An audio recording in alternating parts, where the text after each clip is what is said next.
Baguio Country Club, the first and only 5-star mountain resort in the Philippines, is fully equipped and ready to welcome you back. The club has thoroughly worked on adapting to the new normal.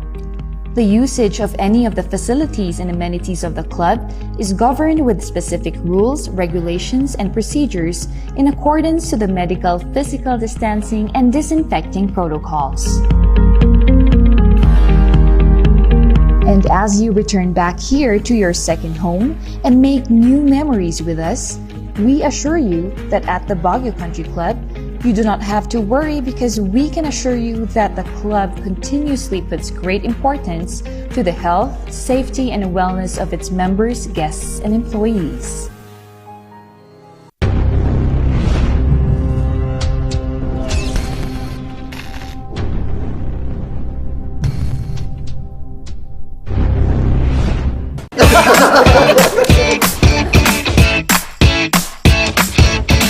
May panlaban na ako sa pimple dahil sa araw-araw na pet malungwer pa ng Kati Alice. Say hi to a new confidence with Kati Alice.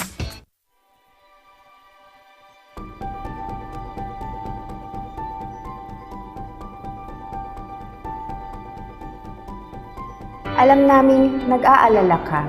Kaya ginagawa namin ang lahat ng aming makakaya.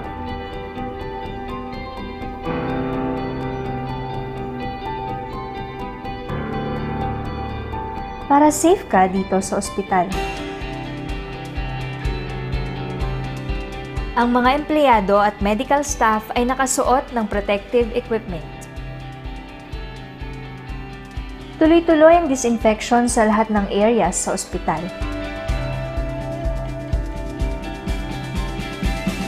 Sinisiguro din na may tamang social distancing ang mga pasyente.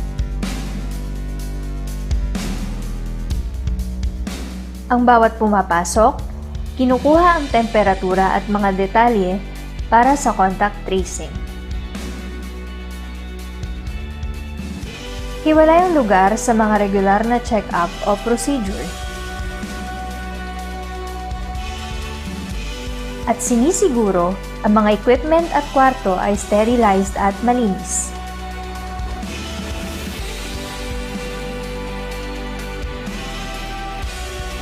Kaya huwag kang mag-alala. Safe at alaga ka dito.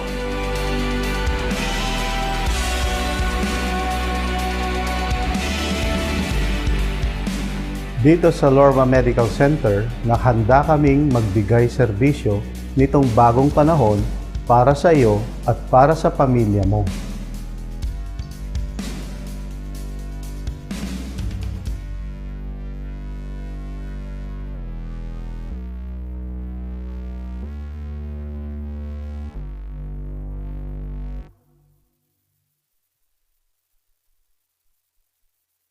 Hello, good morning, TJ Home Builders po. TJ Home Builders po? Yes po, sir. Sir, paano po umorder online ng mga hardware supplies? Yes po, sir. Madali lang naman pong mag-order through our Facebook page po. Punta lang po kayo sa facebook.com/tjhomebuilders at i-message nyo na lang po kami doon at meron lang pong sasagot sa inyo. So, meron po tayong indoor, outdoor, tsaka meron din po tayong for kitchen, for bathroom, at mga lightings po. Sir, ang TJ Home Builders po ay isang tindahan na nag-o-offer po ng mga finishing material. Easy to install at mas makakatipid po sila ng oras at sa pera po nila. Mas concentrated po kami sa mga modern materials. TJ Home Builders! We turn houses into homes!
Hello, good morning, Philippines. Good morning, Rangers.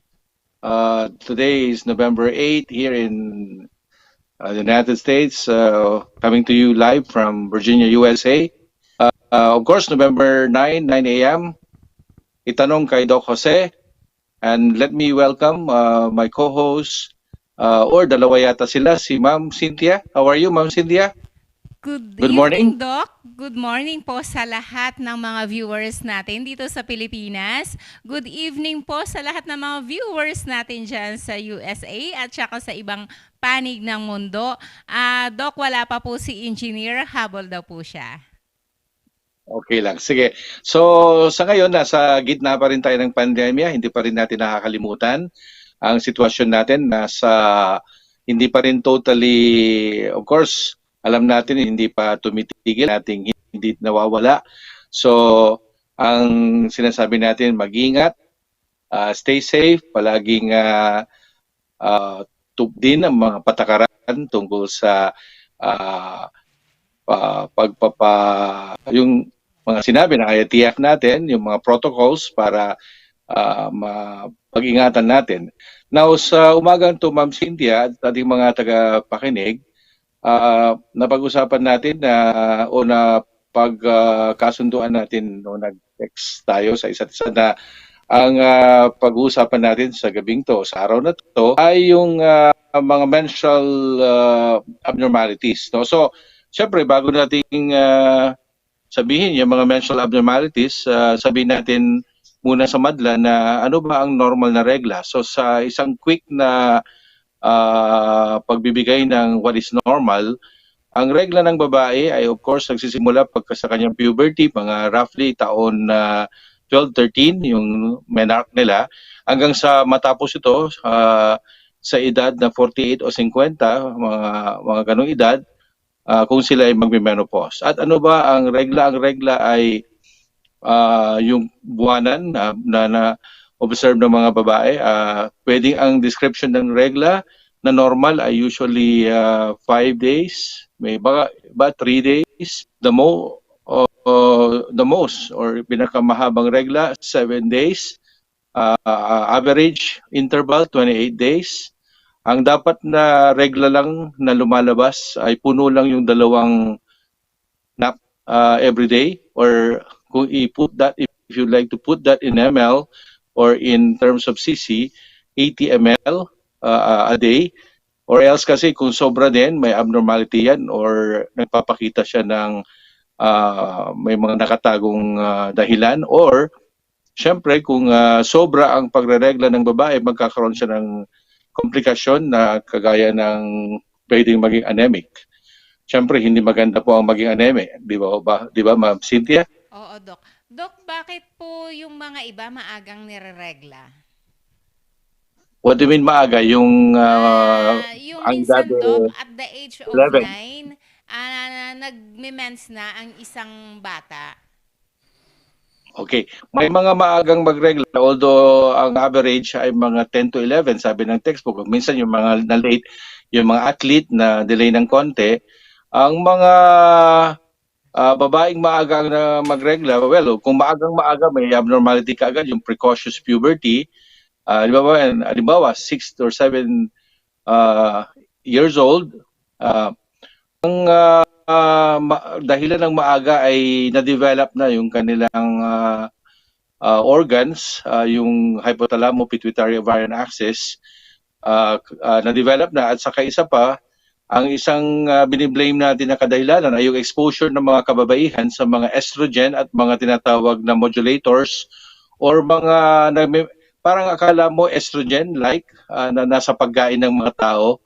Oo, Doc. Kaya yung mga chicken na pinalaki sa estrogen, kung halimbawa ang isang babae ay palakain ng mga ganon, aga sila magregla kasi nadadagdagan yung exposure nila sa estrogen, no? Hindi yung natural na estrogen, exogenous estrogen, no?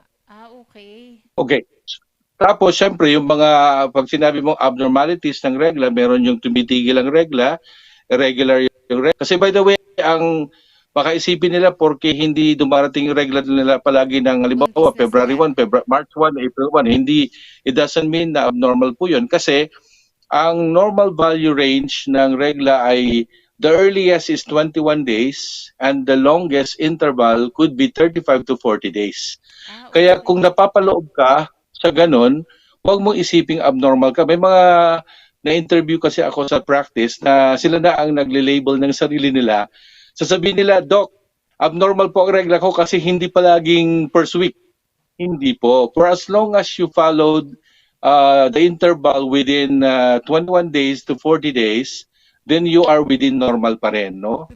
At alam nyo, yung mga na-stress, yung mga na-stress, pwede pong maapektuhan yung kanilang regla by nadidiskaril or naantala yung phases. Yung pag hindi nag-ovulate ang babae, dala ng stress or kung ano man yung mga kadahilanan na nag-disrupt doon sa normal cycle, syempre, hindi mag-proceed yung development ng uterine, halimbawa yung proliferative phase. Kung hindi siya magkakaroon ng ovulation, hindi siya mag-proceed sa secretory phase. So kung walang secretory phase, walang mag-shed off, walang ilalabas na regla na mamamatay kasi alam naman natin na yung mamamatay yung tissue pag hindi nabuo yung baby. Ang regla kasi shedding off nung preparasyon para magbuntis sana. Kaso syempre hindi naman lahat ng babae ay may asawa or may sperm na dumating. So pag walang nabuong baby, parang iiyak yung mag-shed off yung mga lahat ng naihanda niya. Yan. So ang mga mamaya tatalakayin natin kung may mga magtatanong, pwede naman na tayong Ma'am Cynthia baka o sa engineer ano mga text line natin. May mga welcome lang po natin si Engineer. Nandito na po siya. Kasama na po natin si Engineer Maria Corazon Ocampo. Hello po. Good morning po sa lahat ng nakikinig ngayon. Hi, Doc. Long time no see. Hi, Ma'am. Good morning po. Kasi kayo. Okay. Okay. Welcome to our show. Okay.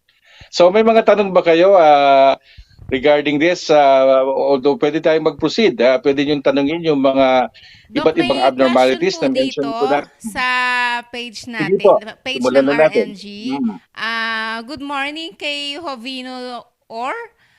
Ang question niya, Doc, maaapektuhan ba ang menopause kung late or maaga dinatnan ang isang bata? Wala pong tinatawag na correlation. Pag ang isang babae maagang nagregla, hindi rin pwedeng sabihing maaga rin siya mag-menopause. Yan ang palaging sinasabi ng ating organisasyon sa POGS dahil napag-aralan na hindi pala siya related kung maaga o late ka. Pero ang mas correlative, tanungin mo ang mama mo kung kasi hereditary yung menopause.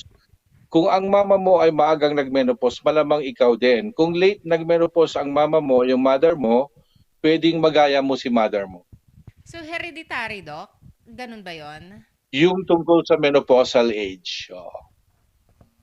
Pero Doc, meron din akong natutunan sa isang speaker ng na OB rin. Sabi niya, yung prolonged menopause din, kailangan ipagkonsulta na rin sa doktor kasi may mga implications din pala kapag kunwari 50 plus ka na, hindi ka pa nagme-menopause. Tapos, I think, ang sabi niya is, kailangan para ma-check, ipakita pa rin or magpakonsulta sa doktor. Opo, yung mga medyo ma-heavyweight sila, yung mga medyo, paano ba natin sabihin ng tama, yung medyo obese, paano ba? Yung heavyweights, paano ba yan? Mabibigat ang timbang. Kung marami kang adipose tissue, marami kang extra or excess estrogen, that means to say, madidelay yung regla mo, madidelay yung menopause mo, and you are at high risk of uterine cancer or endometrial hyperplasia or even endometrial cancer, no? Kasi ibig sabihin, yung katawan ng babae na yon, nagpapatuloy yung exposure niya sa estrogen na gawa doon sa adipose tissue. Kaya yung mga medyo diabetic, tapos medyo mataas yung kanilang fat, yung adipose tissue, ang tendency po ng ganon ay madidelay ang kanilang pagdating ng menopause. Kaya yung tama yung sabi niyo, engineer, na yung may nag-guess yata sa Rotary na pinag-usapan niya yung menopausal age, at wake-up call yun sa mga bakit 55 na nagre-regla pa rin. Tingnan mo yung body makeup nila, tingnan mo yung exposure nila, baka nag-take sila ng mga estrogen, kasi syempre kung may risk ka for cancer. Baka may risk ka pa sa breast cancer din, kasi alam naman natin one of the pathophysiology of breast and uterine cancer is exposure to excess estrogen. Okay, so maraming mga pupuntahan din ng usapin na yan. Kasi pag halimbawa, ba't ka naman na-expose sa estrogen? Di ba? Halimbawa, hindi ka man lang nanganak o hindi man lang nag-breastfeeding. So, hindi nagbakasyon yung katawan mo sa exposure niya sa iyong natural estrogen also. Ito yung theory ng formulation o pathogenesis ng cancer of the breast and endometrium, dala ng hindi ng pagbubuntis or hindi nagbabakasyon ng katawan. Doc, pag po ba nagtitake ka ng estrogen, pag ganoong mga 50s na yung edad mo, pwede ka pa rin po bang mabuntis at gaano ka-risky pati si baby? Yung tungkol sa pagbubuntis, simple lang ang sagot dyan. For so long as ang babae, regardless, sinabi nyo yung 50, pwede pa rin siyang mabuntis for as long as nagproproduce siya ng itlog. Bakit siya natin nalaman na siya nagproproduce ng kanyang ova or ovum or follicle? Dahil may regla siya. Bawat babae na nagre-regla ay may pag-asang mabuntis. Naman pong kalalahanin dun sa baby in terms of exposure to the estrogen, kundi ang iniisip mo siguro, ma'am, na risk factor ay syempre medyo may edad na si nanay, mataas po ang mga tinatawag na syndrome, yung mga Down syndrome. Ganon. Kaya hindi na rin sila ini-encourage na magbuntis kung may edad na po sila, malapit ng mag-menopause. Pero minsan hindi na iwasan. Alam naman natin may mga tinatawag sila na although mali po yung term na yon, menopausal baby, that is a wrong term because if you're menopause, bakit ka nagbuntis? Hindi ba? Ang ibig sabihin kasi ng menopause ay hindi na nagre-regla ng 1 taon. Hindi ba? So pag hindi na nagre-regla, wala ng itlog, wala ng follicle, wala ng ovum, so wala ng dahilan para magbuntis. Kasi kahit may contact pa rin sila, wala na po yung imimit yung sperm, no?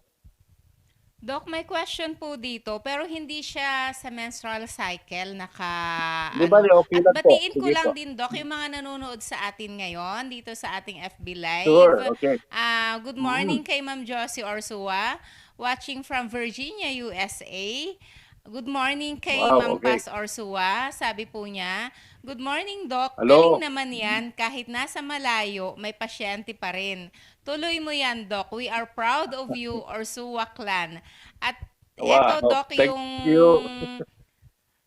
Ito Ate yung Paz. question galing kay Dave Sige. Yutok Bakani.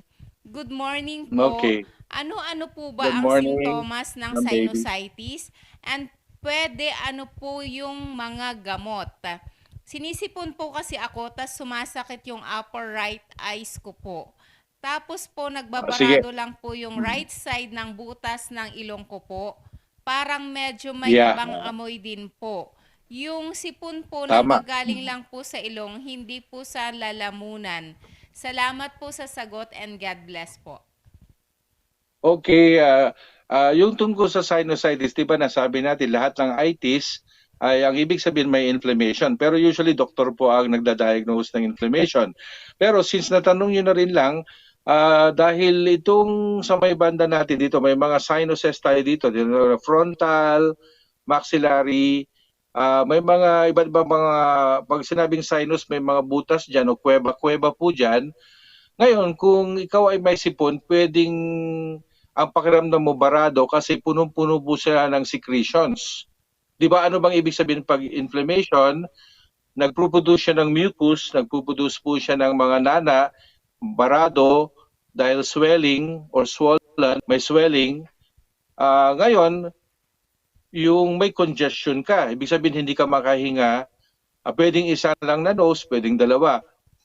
So of course this is an ENT question, pero bilang isang basic physician dapat alam mo mga dapat na ibigay mong gamot, yung mga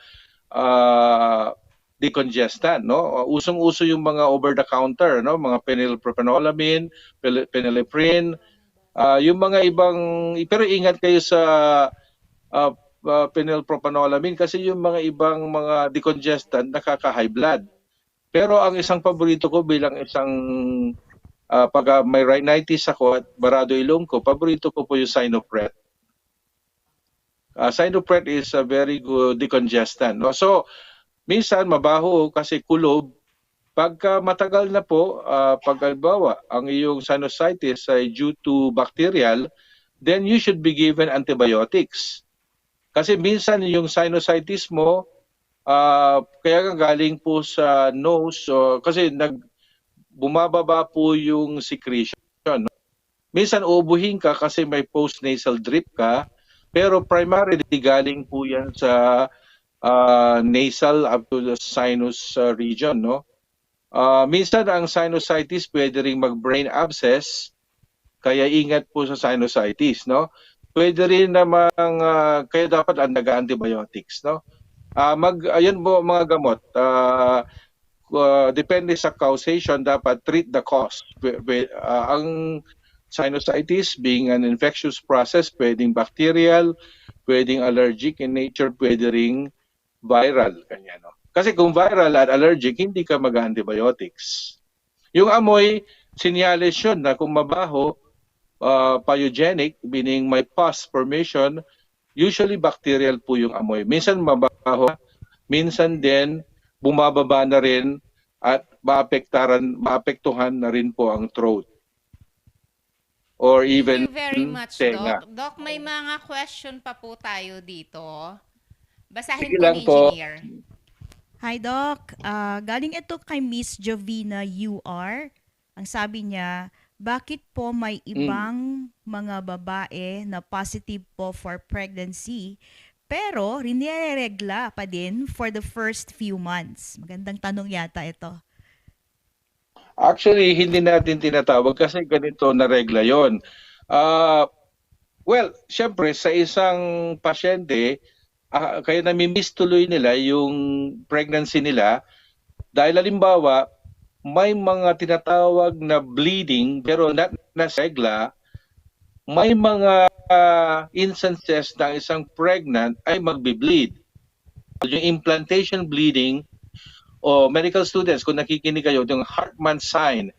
So yung Hartmann sign is called the implantation bleeding. Sa mga nakausap kong mga pasyente, lalo na dyan sa Baguio practice ko, sabi nila nagbabawas. Pero actually, dumudugo pag nag-implant na ang baby. And then, yung mga ibang bleeding ay hindi regular. Of course, the patient may mistake it as a regla. But definitely, hindi magre-regla po ang buntis, That's why if you are bleeding and you are pregnant, although sometimes you may not know, that's why kung i-compute din lang ng doktor, hindi, buntis ka na nun, pero siguro hahanapan yung kadahilanan ng iyong pagdurugo. Pero hindi po regla yon. Pwede kang dumugo kasi may polyp ka, may cervicitis ka, meron ka ring, remember ang signs ng threatened abortion ay bleeding pa rin, kaya yung mga ibang babae, nami-mistake nilang, nagre-regla naman ako, hindi ako buntis. For all you know, buntis na silang matagal, pag i-compute mo, i-ultrasound mo, magtatali naman, na tama naman yung yung sinabi nilang, maalala nilang normal na regla. Kaya ang doktor dapat mahusay, dapat magtanong. Ikukumpara mo dapat when you say regla, dapat ganito ang doktor, will you please describe to me the one that you're saying that you had bleeding, that you are labeling as a regla? Pag nakita ng doktor na hindi regla yan, look, bakit patak lang? Di ba kung ang normal na regla mo 5 days, ba't hindi siya 5 days? So hindi siya regla. Dapat it should follow the pattern of a normal menstrual cycle. Kaya, for all you know, that bleeding is not really a regla, but that bleeding is due to some pathologies. May abnormality na nagaganap. Okay. Doc, ito ba yung parang may lumalabas na buo-buo? Ito ba yung sign na rin na parang hindi actually ito normal na regla? Yung buo siya na lumalabas.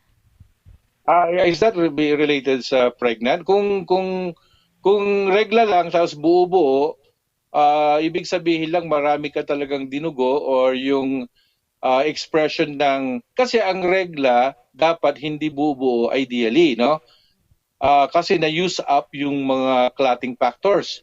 Pero sa sobrang pagdurugo, wala nang panahon para ma-dissolve yung blood. Kaya pwedeng may pumutok na vessel enough para mag-clot. Yun ang theory ko. Pag ang isang babae, naka-observe siya ng clotting. Kasi dapat ang regla hindi nagka-clot ng matagal or non-clotting dapat siya. No?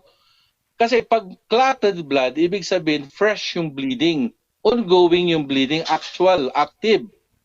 Kasi ang regla ay na-use up na yung mga clotting factors. Di ba? Kaya kung mabilis ang pagdurugo ng isang babae, may panahon siya para mag-clot kasi hindi pa na-use clotting coagulation factors. Doc, Masama may yun question kasi po dito si Ma'am Josie. Yung tanong niya, Doc, meron bang mga abnormalities ang menstruation? Ano po ba yung mga yon? Okay, yung mga abnormalities na tinutukoy natin, yung kawalan ng regla, abnormality yon. Bakit siya tumigil? Siyempre, yung amenorrhea, ang term natin, ibig sabihin, ang common na reason ay yung, buntis ka, gano'n, no? Pero yung pala, pwede rin hindi ka pala buntis, na stress ka lang. Or nag-irregular yung regla mo kasi meron kang polycystic ovarian syndrome, yung mga abnormalities sa ovarian function. Isa yan sa mga mo na i-explain, no? Siyempre, meron din yung tinatawag na prolonged menses due to some organic reason, organic pathology, lesions, no? Pwedeng may myoma ka pala, pwede ka palang na sumabay lang doon sa regla mo, kaya nag-prolong. So, prolonged menses or menorrhagia is due to some lesions, no? Halimbawa, may polyp ka, may hyperplasia, may may imbalance ng hormone, kaya naapektuhan. Kasi lahat ng sinabi natin na, for example, normal ba yung duration, normal ba yung interval, kaya at the outset sinabi ko po yon, normal ba yung dami? Kasi kung anything that is exceeding all these normal values, abnormal po yun. At ang mga dahilan yung sinabi ko po na either functional abnormal uterine bleeding due to some causes like myoma, polyp, cancer, tapos pwede ring hormonal imbalance, pwedeng stress, pwede ring polycystic ovarian syndrome, to name a few, or pwede ring blood dyscrasia. Pwede ring abnormal ang platelet mo. Alam mo, ang dengue fever, pwede ring mag-present as abnormal bleeding. Kasi nagka-dengue na ka na pala, hindi ka nagpa-doktor, nilalagnat ka, mababa pala ang platelet mo, yung mga may aplastic anemia, may mga idiopathic thrombocytopenic purpura, ay mag-present as prolonged bleeding. So, those are examples of abnormalities of menstruation. Ang hirap pala maging babae. Oo. No, kasi may madalas, madaming nakakaranas ng dysmenorrhea. Di ba nandito naman kaning mga gynecologists, no? Kaya nakita nyo yung Christmas na sa Kapula kasi tungkol sa regla nyo po yan. No? Ay, ganun ho ba? Gusto ko nga pong sabihin na pakiuwi po yan, Doc, kasi maganda yata yung nasa background mo. Ay, nakikibahay lang ako rito. Hindi ako pwedeng magnakaw ng mga gamit nila. So, ganun. Doc, kasi before, pag nakakaranas kami ng dysmenorrhea, yung lagi nilang sinasabi, yung mga matatanda, mawawala din yan pag nagkaasawa ka at nagkaanak ka. Totoo ba yon? For me personally, ma'am, hindi. Kasi kahit na nagkaanak na ako, wala pa rin. Yan. Baka dapat damihan mo yung anak mo. Okay. Ganito yan. Ang dysmenorrhea is also an abnormality of menses. Kasi the fact na this, meaning meaning painful, no, menstruation, no. So dysmenorrhea could be brought by primary conditions or secondary conditions, no. Pwedeng ang isang virgin, pag lumalabas yung kanyang regla, masakit kasi mag-spasm yung labasan. Siyempre, hindi pa siya nanganak. And then yung ang matres ay retroverted. Kaya kuminsan yung mga babaeng gusto nilang agbungit-ngit. Yung agbungit-ngit, alam niyo yung word na agbungit-ngit? Can somebody help me about agbungit-ngit? Ano, yung magpo-prone ka, no? Halimbawa, ito yung tao, dadapa, mawawala yung kanyang dysmenorrhea kasi yung matres niya retroverted, no? Now, yung mga sinabi nyo, pag ikaw ay nanganak na, syempre luluwag na kasi kung ang bata lumabas. So, ibig sabihin, kayang-kaya mo na ring palabasin yung mga tukol-tukol o yung mga buo-buo na sa regla. Tukol-tukol. By the way, yung reason bakit masakit ang regla dahil ang menstrual blood ay nandun nga yung mga prostaglandin. Ang prostaglandin ay isang neurotransmitter or substance na nagkakos ng pain. Kaya, ang gamot sa dysmenorrhea ay non-steroidal anti-drug or anti-prostaglandin. Hindi ba? Tulad ng mga naproxen, mefenamic acid, ibuprofen, yung mga NSAIDs in general. Hindi ba? So, yung mga iba... Idagdag ko lang din po, Doc, based sa experience ko, kasi before na lagi ako nakakaranas ng dysmenorrhea. Pero since umiinom ako ng Pau de Arco capsule, na-notice ko, nakakatulong po yun para hindi na ako makaranas ng dysmenorrhea. Gawa po nung si Pau de Arco capsule is thinning of the blood, so hindi na siya tukol-tukol, yung buo-buo yung lumalabas na menstruation. Magandang input yan. Okay. Thank you for that, Ma'am Cynthia. Ngayon, yung mga ituloy ko lang yung sagutin si engineer, yung kahit nagbuntis siya at nanganak ay hindi pa rin, ganito yan. Baka may nakatago kang problema tulad ng endometriosis. So, ano yun, Doc? iimbestigahan ka na further ng doktor, yung i-ultrasound ka na, titignan, baka may nakatago ka ng secondary causes of dysmenorrhea, yung mga endometriosis or ovarian cysts, yung baka may nakatago ng namumuong mga dugo, yung endometriosis, endometrial cysts. Baka nag-aalkansya ka ng dugo somewhere in your body, kaya ang sakit-sakit. Yan. Ganun pala yun, Doc. Ay, Doc, na-advise mo ba ang mga babae na-advise mo ba yung mga babae na gumamit ng tampons? Kasi may mga iba dyan na gumagamit sila. Pero after use kasi may mga complaints din sila, no, regarding yung paggamit ng tampons pag nireregla sila. Instead of yung ordinary na napkin. Yung traditional kasi ng mga Pilipina ay ayaw nilang may sinisiksik kasi napaka-conservative. Alam naman natin yung tampon ay parang isisiksik. Baka may misconception pa nga sila na baka na divirginize sila. Baka lang, no? Kaya ang Pilipina ayaw gamitin yan, no? Kasi kung anything na may pinapasok, squeamish siguro sila, di ba? Pero kung sa American point of view, common pong ginagamit po ang tampon kasi na hindi siya kailangang idikit sa underwear or hindi siya nahuhulog siguro or ano ba masasabi niyo sa bagay na yan, ano mga ladies, ika nga. Pero ang mahirap kung bakit, since na-mention mo yung recommendations ba, kung nakatampon ka, dapat huwag mong kakalimutang tanggalin kasi foreign body pa rin yan. At kung TSS, yung toxic shock syndrome, kasi bulok, di ba dapat nilalabas nga, bakit mo itatrap? Kaya para sa akin, hindi ko masyadong i-recommenda yung mga trapping. Unless na mapalinis ka, magandang personal hygiene mo, at medyo conscious kang linisin yung mga natatrap na yon kasi pwedeng pagmulan ng pamugaran ng mga infection, yung Clostridium perfringens, yan yung tinatawag na toxic shock syndrome, at magkukos ng sepsis at makukulob, parang yung makukulong, yung madadam effect yung dugo, no? And then magkakaroon ng reaction, baka mag-backflow pa nga yan. At yun ay isang cause ng theory. One of the theories of the causes of endometriosis is the backflow of menstrual blood pabalik sa tiyan. Di magkakaroon ng lawa-lawaan o lake dun sa loob ng tiyan mo. Ang blood ay irritant. May irritate. Kaya kailangan ang dugo na yan lumabas, huwag ikulong. At mas more, huwag pabalikin sa taas, dun sa may peritoneal cavity. Huwag na huwag. Okay? So Doc, is a follow-up. Is it also Yes. recommendable na you have to have intercourse during menstrual periods po? But yun naman recommendable. In fact, hindi natin re-recommend but it's your choice, no? Unless na gusto mo Kasi yung iba po hotdog, ayaw nilang punong-puno ng ketchup. mabuntis. Kaya they do it during kung meron silang regla dahil nga ayaw nilang mabuntis. So yung mga iba, they usually do it during may period sila. Ano pong masasabi niyo doon, Doc? Yeah.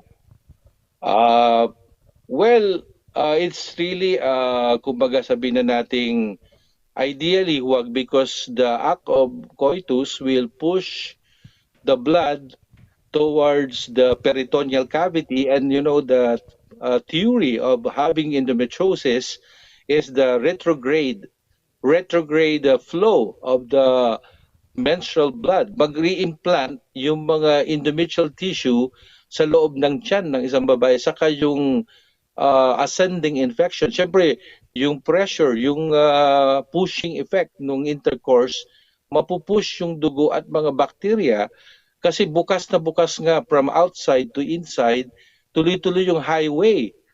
Pag ang isang babae ay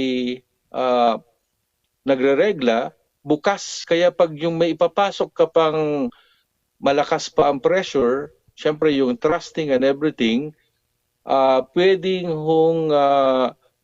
mag-cause lang ng mga komplikasyon. Pero kung halimbawang nilinis nila o kaya mag-condom o kaya sa tingin nila ay under a shower, probably why not?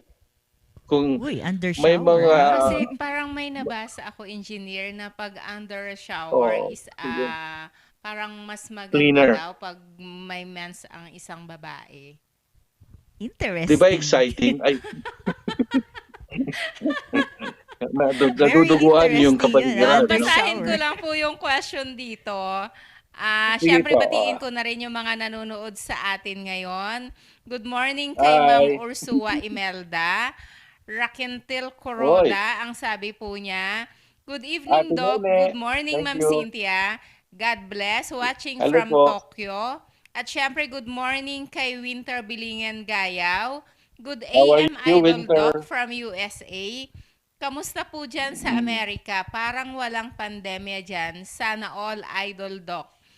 Doc, eto po Oo yung nga question eh. ni Ma'am Imelda.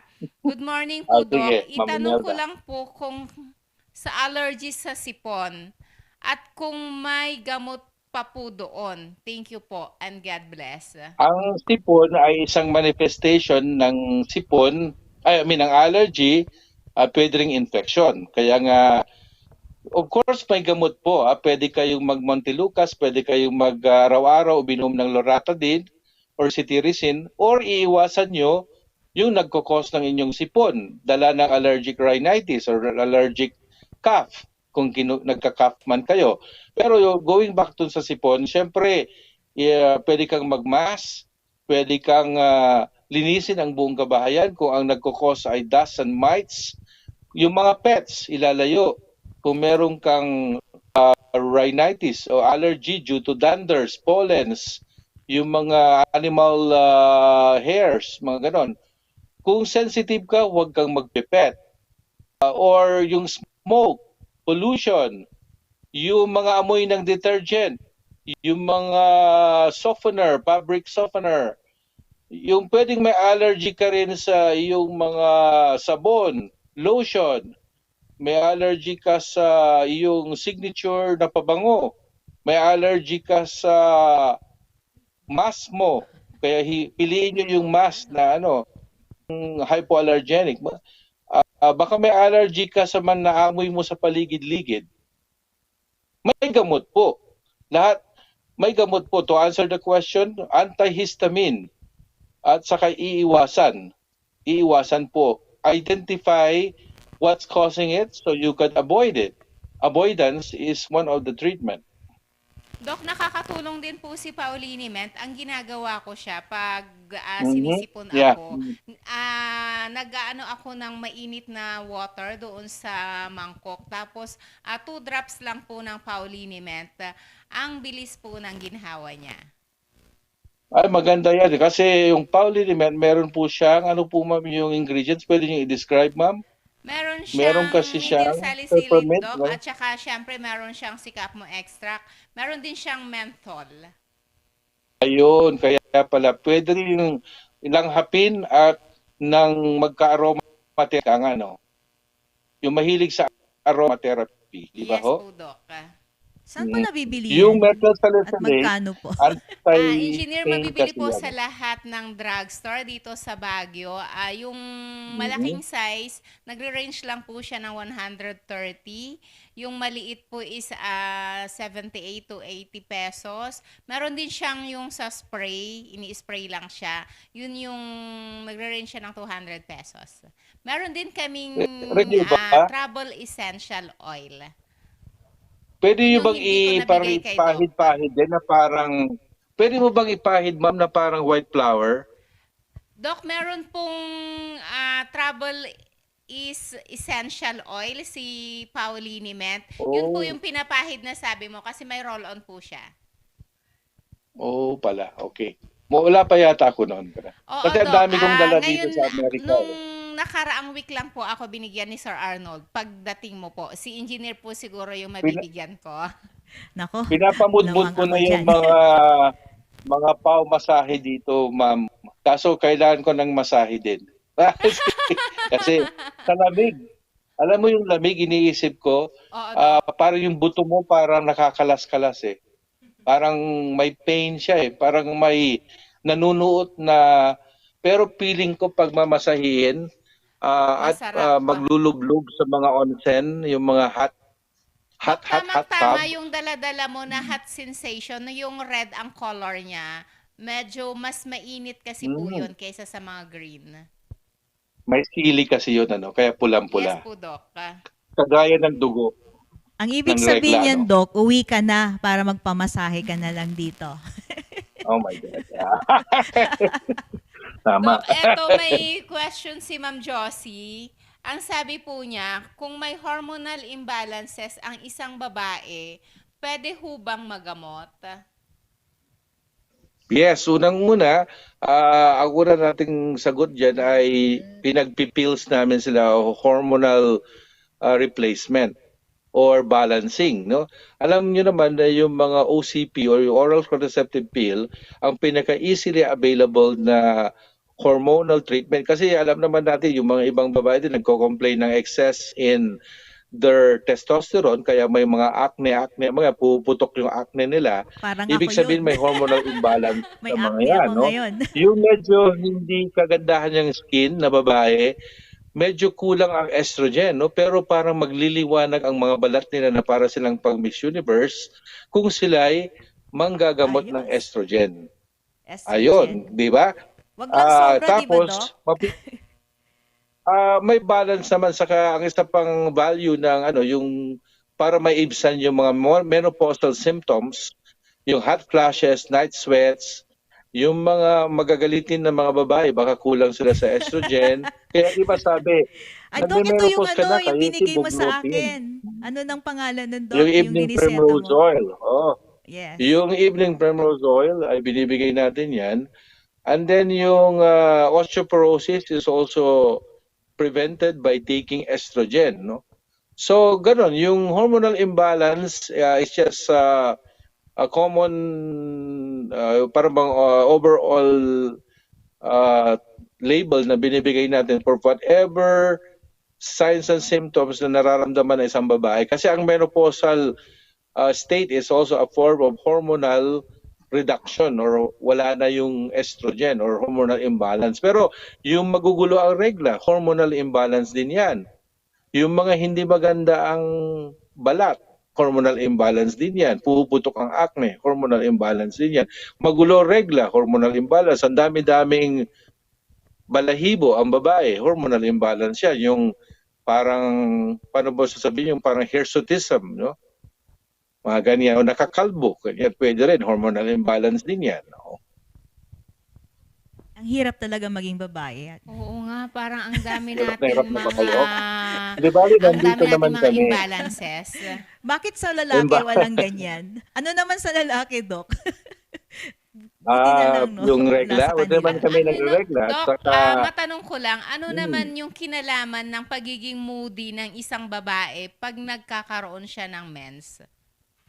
dahil sa imbalance ng hormone, yung mga kulang, mali-mali ang timpla ng kanyang hormone, at saka kuminsan dahil sa pabago-bagong hormonal status ng isang babae, nasasad sila, nadidepress. May effect kasi yung progesterone sa pagiging bloatedness. Yung mga parang feeling nila, ugly sila, kaya depressed sila. Feeling lang nila, kahit ang ganda-ganda nila, feeling nila may nangyayari sa loob nila. Bloatedness, edema, manas. Alam niyo naman yung mga babae, gustong-gusto nilang payat silang tignan. Kaya pag bloated, they feel ugly. Kaya ayaw nila maging preggy kasi sometimes they feel ugly. Although hindi naman lahat. May mga iba naman, they embrace it. So yung dapat moodiness pala intindihin tayo parate. Oo. Pag ganito ng Yes, moody na that's kami, why- kailangan, Para they have to dapat- understand. Para dapat engineer, That's maganda why tayo the parati. husbands Oo, should be syempre. listening in this program also so that they will learn about their girlfriends, wives, their moms, their lola, Wives, parang ang dami their nun, Doc, aunties. Oo nga, Ate, bakit siyempre, wives, maraming Doc? mga Doc, wife. bakit daw wives? Kasi maraming lalaking nanonood dito. Okay. Kaya Oo para nga, sa kanilang mga plural. asawa. Plural eh. Oh, Doc, kaya may plural question pa naman, di dito. ba? Si Sige Jovina UR. Nawawala po ba ang PCOS? PCOS, tama po ba, Doc? PCOS after na mga anak or lumalala po ba? May mga iba po, the fact na nanganak po siya, magandang senyales po yun na gumagaling na po siya. Or ang isa sa mga, pag polycystic ovarian syndrome, ito yung mga, kaya syndrome kasi ito yung mga signs and symptoms. So kaya attributed disease illnesses, no? Irregular menses, prolonged bleeding, infertility, at saka increase in weight. Now, kung the fact na nabuntis ka, di ba sinabi ko yung infertility, na gumagaling ka na, pwedeng bumalik pa rin ulit sa susunod na regla, pwede rin gumaling, mahirap pong sabihin, unpredictable, mahirap pong i-manage ang PCOS. We need your patience, we need your continuing yung pagtitake ng mga gamot, at palagi kayong magpatingin sa gynecologist nyo kasi hindi po magic na sa isang araw na lang wala ka ng PCOS. Hindi po. Medyo mahirap gamutin ang PCOS. Winawarningan ko kayo para magpasensya, ipagdasal niyong gumaling kayo at palagi kayong i-check ng iyong gynecologist. At syempre, ibabalance yung i-direct ang management depende dun sa problema. Halimbawa, infertile ka, then pagandahin yung fertility mo. Kung abnormal yung weight mo, ayusin yung weight status mo, yung mga pati sugar, titignan. Yung FBS mo, yung mga baka papunta ka na sa mga diabetes or even mga iba't ibang syndrome, no? Metabolic syndrome. Sabi nila, kaya yung mga PCOS medyo mataba at saka aray ko hindi pwede. Sorry naman po. Okay, sige, ano pa ang mga naisip natin dyan? Doc, may So, follow-up bigla kayo question po napatigil. si Jovina. Siguro, Okay. Doc, last question na po ito kasi wala na po tayong oras. Sige. Wala Inherited na ba po talaga? ba ang PCOS? Pwede kasing, ganito, tricky ng konti yung tanong kasi paano nga mamamana kung hindi ka naman nabuo? Ibig sabihin, kung infertile ang nanay mo, so ibig sabihin, hindi ka na niya nabuo kasi infertile siya, no? Pero pwede kasing hindi directly link sa genetic, pwede kasing environmental. Sa tingin ko baka may certain degree na pwede. Kasi minsan may mga pasyente ako, yung buong pamilya nila magkakapatid, PCOS sila. Kasi minsan yung familial na word, no? Mahirap kasing sabihin directly na namana mo yun kasi kung ang nanay mo may PCOS, hindi ka sana kaagad, mahirap kang mabuo kasi infertile ka, no? Pero sa tingin ko medyo mahirap yung tanong na yan talaga kasi ang mga link sa sex link o yung mga DNA ay mahirap ipaliwanag na yung mismong PCOS ay, pero kung titignan mo, auntie mo, kapatid mo, siguro pwedeng hereditary siya kasi bakit ganun din yung kapatid mo at auntie mo. Engineer, baka may idagdag ka pa. I think wala na. Ang gusto lang namin, Doc, ay May oras pa na 5 minutes, oh. Oo nga eh. may 1 minute pa daw. Oo. Parang nasagot mo na lahat, Doc eh. Ano ba? Saan ba nanggagaling yung mga information at ang dami mong alam? Very hyper si Doc kasi nakita ko yung mga post niya. Parang ang saya-saya niya.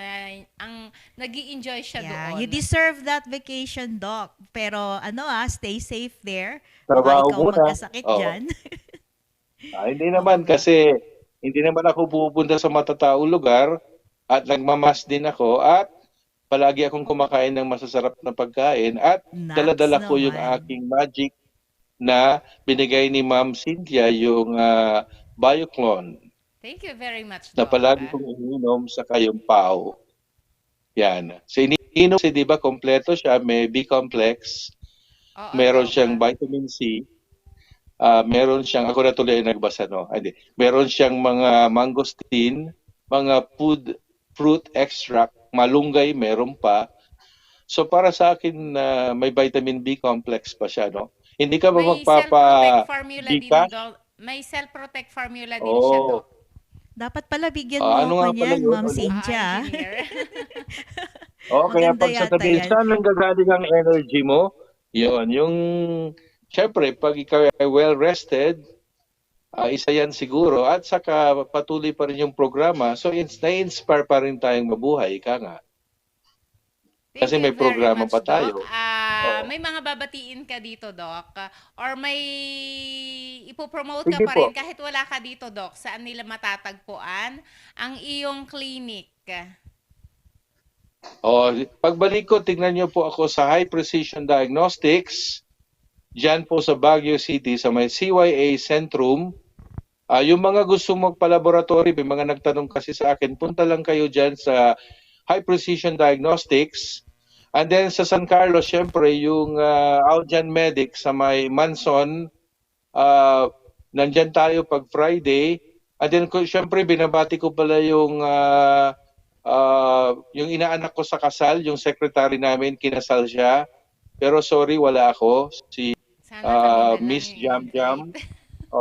Kami na lang sanang pumunta, Doc, para sa'yo. Pero sa Pangasinan, di ba, may lockdown pa ba kayo? Wala na.